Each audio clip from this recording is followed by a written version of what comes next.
Hello everyone, this is Colleen Lemma, Starseed Astrologer and Spiritual Messenger from SacredSoulEmpowerment.com, here to do your weekly intuitive reading for Monday, March 22nd through Sunday, March 28th, 2021. For this week's weekly reading, we will be using the Angel Tarot deck by Jane Wallace for the main message for everyone. We also have an additional card for everyone here from the Psychic Tarot by John Holland. And then your special message card this week, depending on your stone of choice, is going to be coming from the Sacred Soulmates deck by Stellara. And the reason I chose that deck this week is because we have a full moon in the sign of Libra that we're going to be talking about. And Libra is the sign of relationships and partnerships. But let's first start by taking a look at your stones of choice. So your first stone of choice here is this beautiful rose quartz. This is called a palm stone because it's nice and smooth and one can hold it in the palm of their hands. But this wonderful rose quartz is a stone of universal love or unconditional love. It helps to restore trust and harmony in relationships. And it helps to purify the heart chakra of negative lower vibrational emotions and feelings, and helps to provide a sense of self-love as well as love for others. Now your second stone of choice is in the heart, shape of a heart, and it is a ruby zoisite. The zoisite is the green stone. The ruby, of course, is the red splotches that you see in various places here, and even on the back side we got some ruby here. So this beautiful ruby zoisite, this is a stone that enhances the connection between the head and the heart, or between the way you think and the way you feel. This is a stone that can help to heal and release negative emotions as well. And it helps to reawaken one's sense of spiritual connection or spiritual energy. And then your third stone of choice here is beautiful pink tourmaline. There's a lot of it here. It's in a matrix of clear quartz, but this pink tourmaline is a stone of love, compassion, and emotional healing. Helps to release guilt, worry, depression, anxiety. And it's a stone that can help to bring in a sense of courage and trust to open the heart to love again. Okay, so again, your stones of choice are the rose quartz, the ruby zoisite, or the pink tourmaline. So let's start by talking about the astrological energies for the week. We start out on Tuesday, the 23rd of March, with Mercury, planet of the mind, and it is currently in the sign of Pisces, and it is challenging in a square aspect to Mars, the warrior, the planet of energy and action, in the sign of Gemini. So let's talk about Mercury and Pisces for a minute. Mercury, again, rules the logical mind, but it's in an intuitive and creative, free-flowing water sign of Pisces.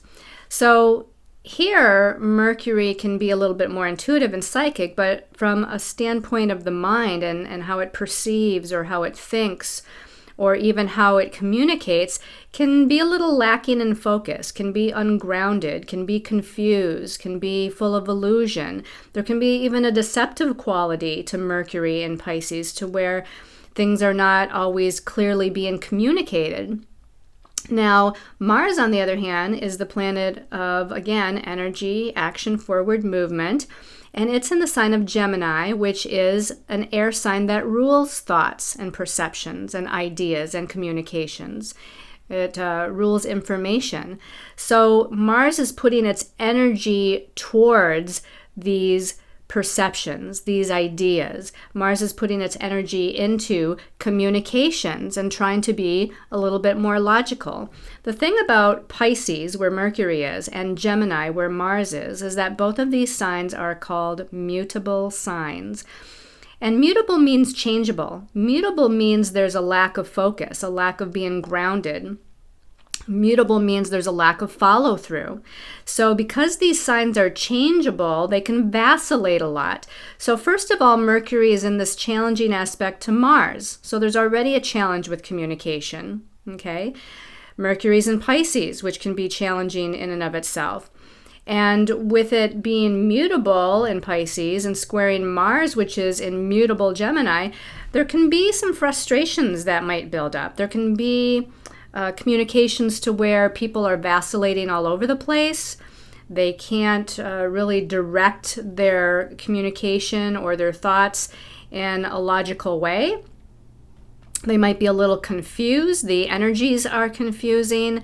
I feel like this aspect could be people saying things before they really think things through, or maybe even say things that aren't necessarily, truth, or that they're just saying it as a knee-jerk reaction, because Mars, as the warrior, sometimes, rushes in and puts its energy without thinking in certain places. So here we're putting our energy into communication without maybe thinking things through first. And again, we might backtrack. People might be backtracking with their communications. They might be confusing in how they're relaying information or trying to tell you something. And again, they might just be changeable. They might say one thing, and then a few minutes later or a couple days later, they might be saying something else. And so it's hard to be really grounded and focused and clear with this particular aspect of Mercury squaring Mars. Then we skip ahead to Thursday the 25th. And on Thursday the 25th, the Sun, which is how we shine our light, our sense of self-confidence or self-identity, our creative self-expression, it's in this independent sign of Aries. It's in the first sign of the zodiac right now, which is strong and confident and leadership-oriented and individualistic.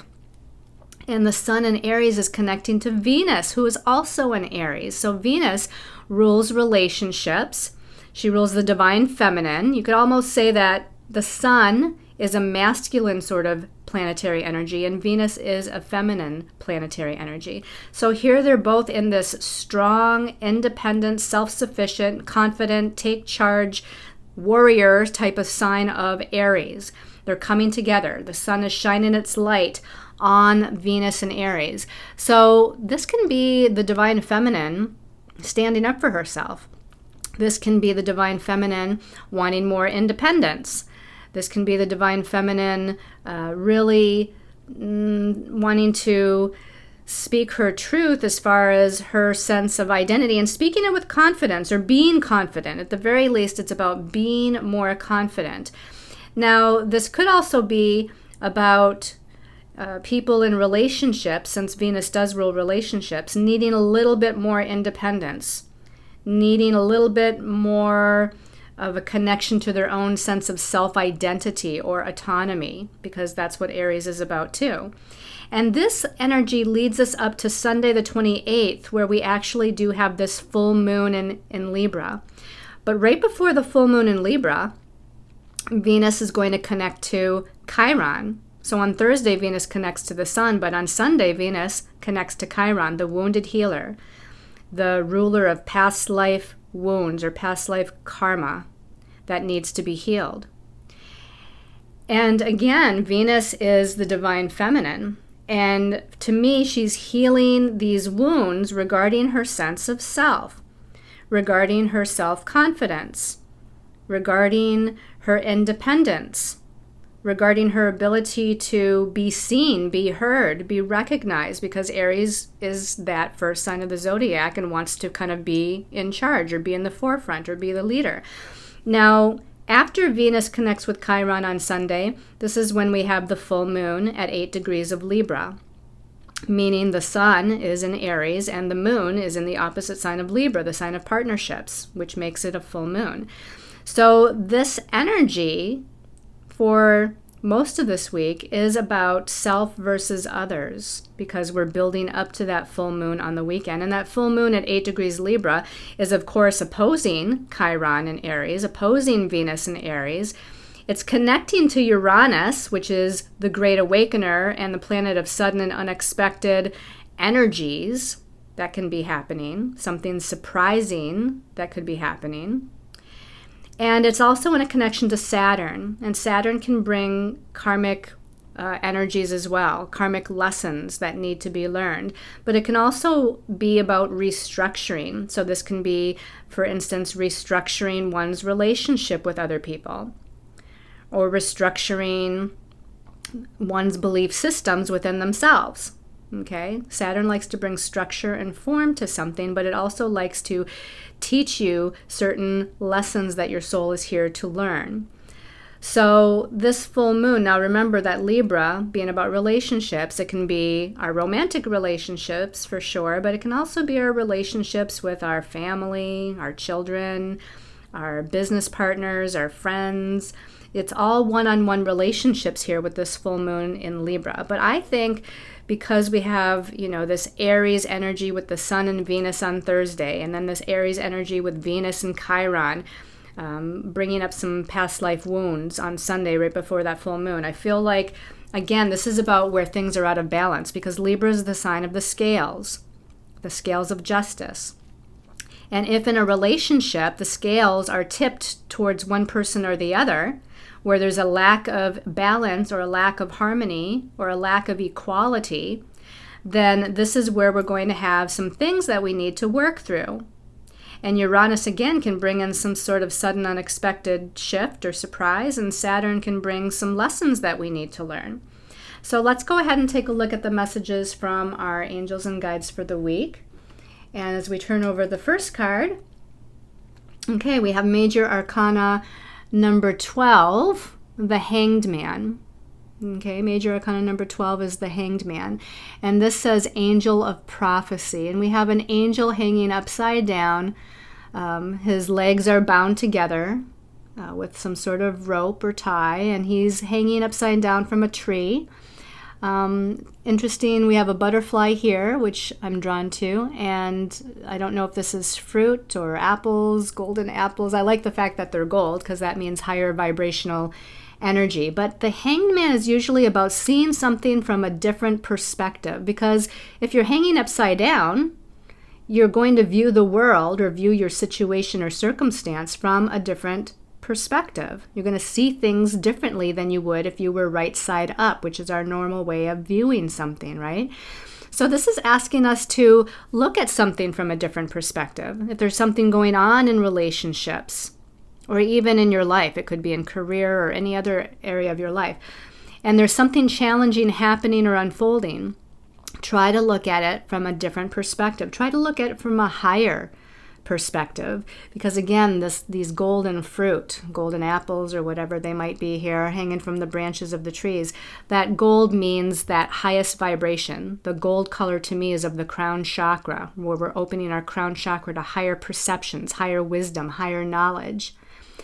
Also, the butterfly here, butterflies as an animal totem can mean new birth, the birth of a new way of feeling, because the butterfly relates to our emotions. So we're birthing a new way of feeling, a new way of expressing our emotions. We're needing to shift our perspective to see something from a higher vantage point, to see something from a higher spiritual relationship as far as what's going on and why. And if you just kind of surrender to the Hanged Man, you're kind of in a surrender mode, right? To where instead of fighting against the tide, especially with that Mercury squaring Mars, which is probably not going to get us anywhere if we try to hash things out or communicate something, at least not around that day. Now, definitely communication is important, but I would come back a few days later, maybe even next week after the full moon, and then talk about it then, where the energies are a little bit more settled, and the mutable energy of the Pisces, Mercury, and Gemini, Mars is, gone by the wayside. So just kind of surrender right now and view the situation, view the interaction from a higher perspective.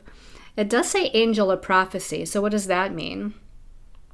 Prophecy is when we're seeing something, right? We're clairvoyantly prophesizing or seeing something, like in a psychic vision. So rather than create a self-fulfilling prophecy that is not what it is that you want by arguing or being frustrated or pushing your agenda, or even, on the flip side, you don't want to let anybody walk all over you either. So there's definitely a two sides to look at this.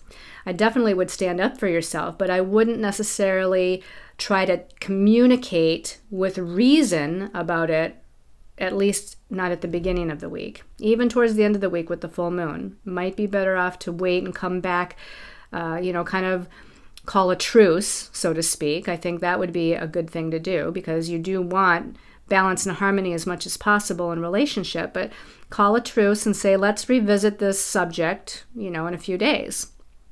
And allow things to unfold between then and the next time you come back together and communicate. And if, the energies are a little bit more settled, that means the communication is going to be a little bit more clear and settled as well. Okay, let's go ahead and take a look at the second card here. The second card, also a major arcana. This is major arcana 20, the Judgment card, and it says Angel of the Past. Well, this makes sense too, the angel of the past, because Chiron is about our past life wounds, right? And, Venus here being about love and relationships. She is also about money and finances and personal resources. So there might be something that's needing to be healed as far as patterns or belief systems regarding that as well. But this angel of the past is saying that it's time to go back and heal those wounds, right? And the Judgment card often does deal with past, meaning our past incarnations. To me, the Judgment card is, what have you lived in your past and in your past lives, and what belief systems do you have from the past, and how did you operate in the past?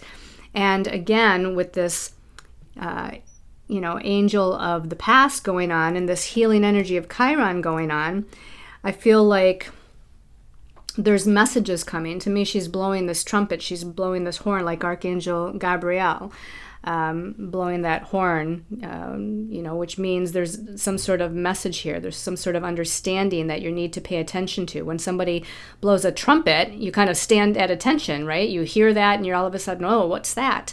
And so there's some sort of message that the universe wants you to pay attention to. And I noticed that there's two dolphins back here in the background, right? So this does still indicate partnerships or relationships with other people.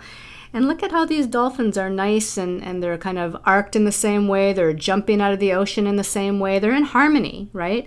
So we're needing to pay attention to the messages that Spirit is guiding us towards as far as having harmony and balance and equality in our relationships. And how do we do that? By healing the past, whatever the past is about, whether it's the past in this lifetime or the past in previous lifetimes.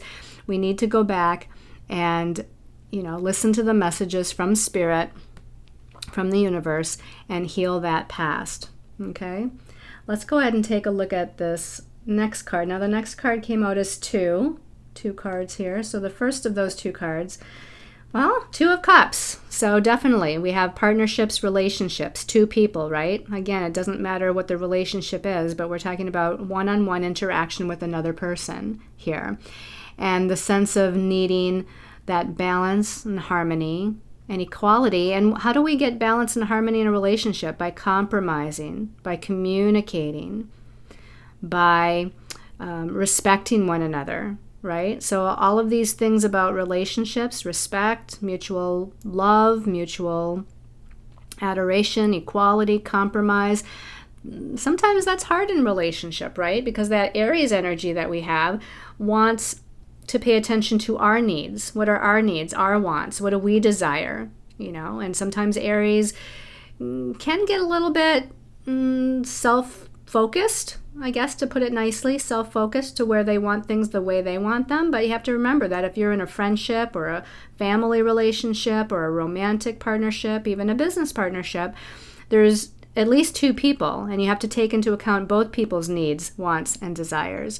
Let's go ahead and take a look at the card that came out with it. The Knight of Swords, okay? And the Knight of Swords at the bottom says drama.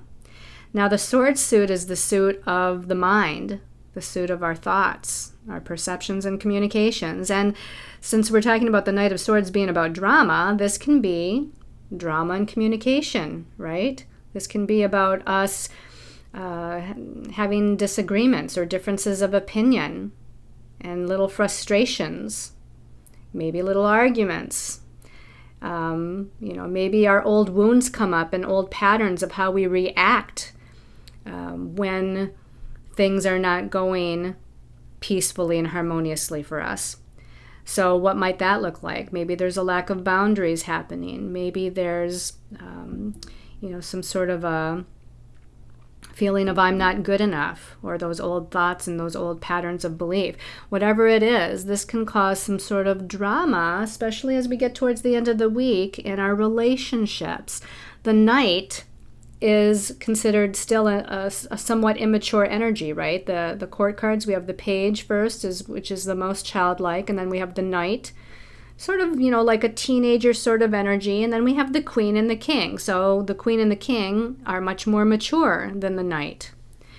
So here, we're reacting more from our, you could say, quote unquote child self, inner child, or adolescent self, if you will.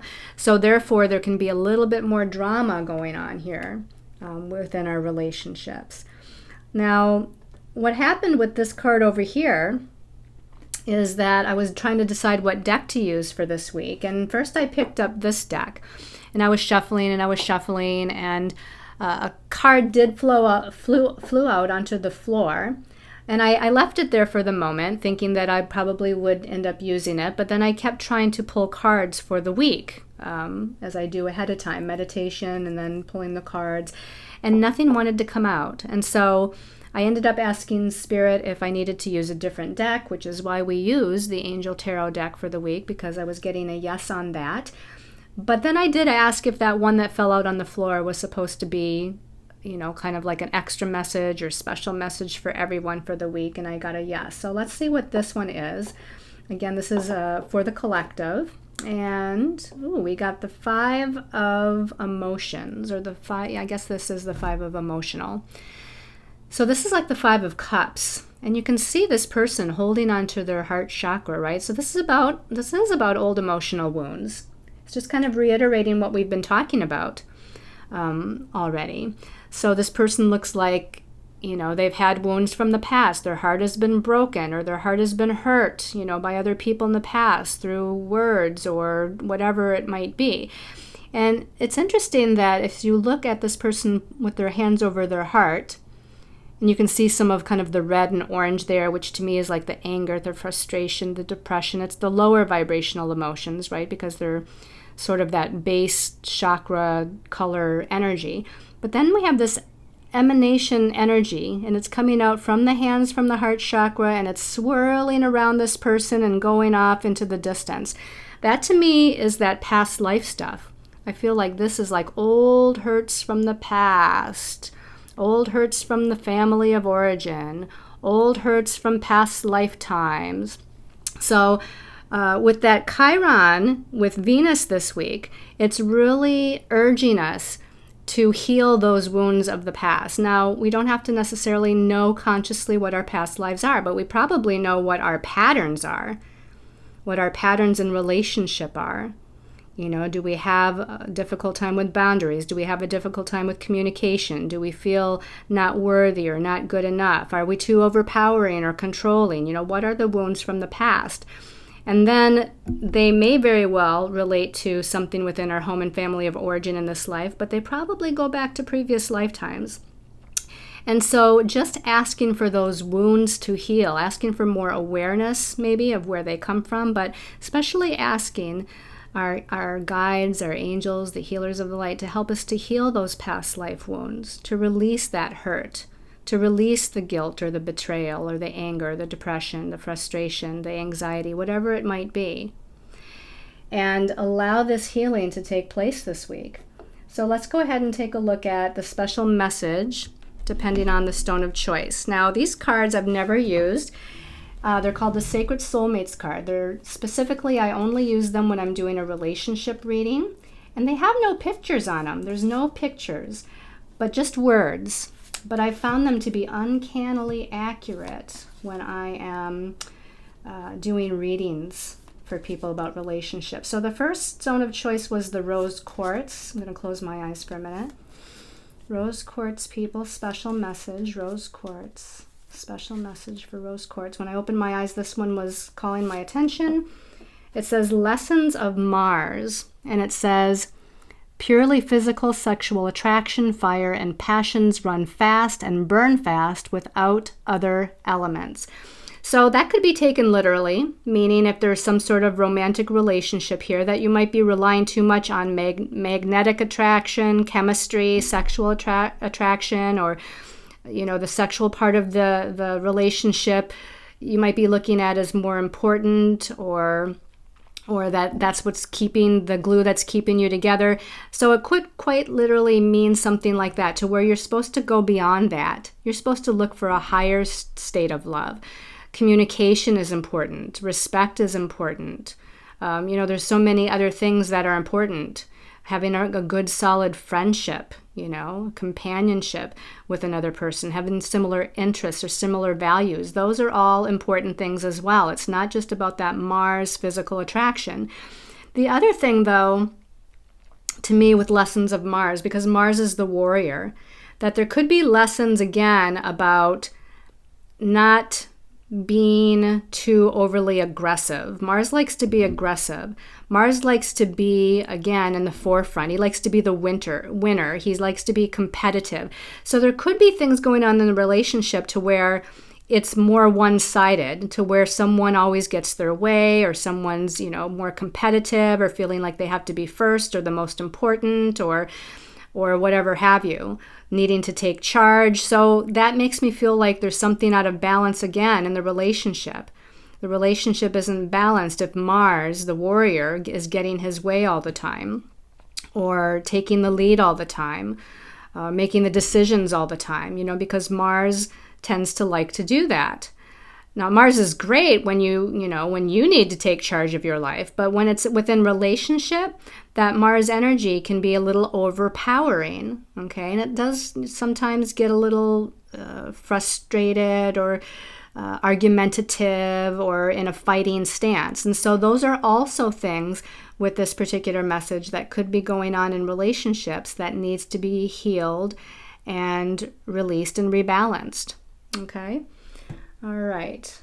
Or maybe you need to take a little bit more charge. Maybe you need to become, a little bit more warrior-like and standing in your truth and standing up for yourself. Maybe that's part of the lesson too, is you, not that you want to fight, and that's not what we're saying here, but we're saying for you to just kind of put your foot down a little bit and say, you know what, I don't deserve this. I won't take this, and I deserve to be happy, and I deserve to have, love and harmony in my relationship, to where you can just assert yourself without raising your voice or arguing or being negative in any way. So that could be the other part of that Mars energy.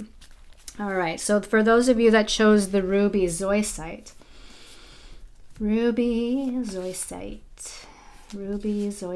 special message. Ruby zoisite, special message. Okay, this one's calling my attention. And it says, whoops, kind of fell over there. Telepathy. It says, this connection has a very strong empathic and telepathic soul bond. Okay. So the relationship, now again, it could be family, friendship, or romantic, where you're able to hear each other's thoughts, finish each other's sentences, know what the other person is feeling without them even expressing it to you.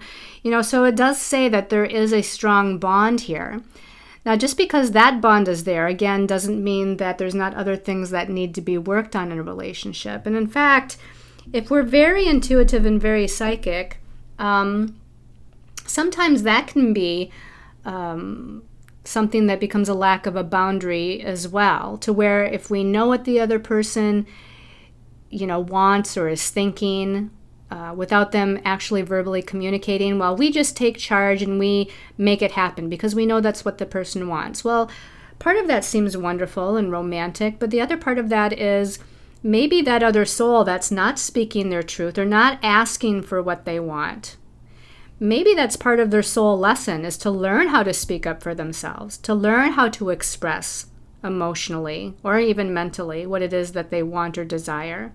So if we're always just intuiting what the other person needs or wants or desires, and then we're just taking care of it for them, that doesn't help that other soul learn what they might need to learn in this lifetime. So it's all good. And if you are that telepathic and you have that kind of a bond, again, it's nice to have that.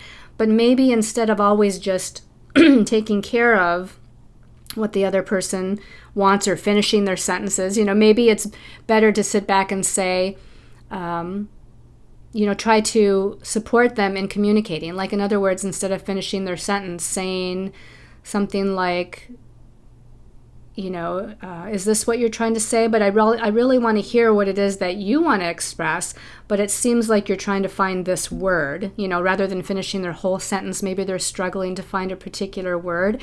And you can say, I hear that you might be trying to express this. Is that accurate?